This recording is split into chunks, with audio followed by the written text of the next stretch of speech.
നമസ്കാരം. BJP എല്ലാ വേദികളിലും ഉന്നയിക്കുന്ന ഒരു ആരോപണമുണ്ട്.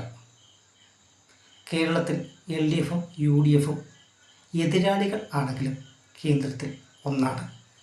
അതുകൊണ്ട് തന്നെ അവർ ജനങ്ങളെ പറ്റിക്കുകയാണ്. BJPക്ക് ഇതിന് മറുപടി കൊടുത്തേ പറ്റും. ഇതിന് മറുപടിയും ഉണ്ട്. രാജഗോപാൽ BJP MLA ആയിരുന്നു.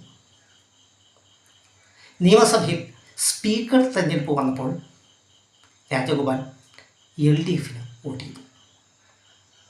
BJP വോട്ട് വേണ്ട എന്നുള്ളത് LDFിൻ്റെ പ്രഖ്യാപിത നയമാണ്. എന്നിട്ട് കൂടി രാജഗോപാൽ വോട്ട് ചെയ്തു. ഇതെന്ത് തരം രാഷ്ട്രീയമാണ്? നിങ്ങൾ ഉന്നയിക്കുന്ന തരം രാഷ്ട്രീയം തന്നെയല്ലേ ഇത്?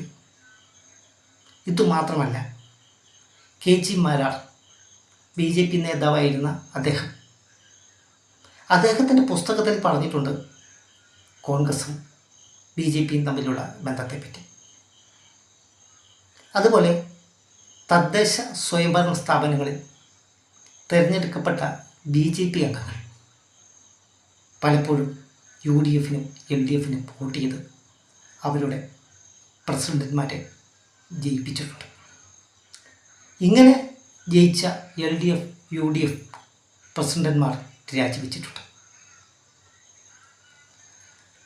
അത്തരം സാഹചര്യങ്ങൾ ഉണ്ടാക്കി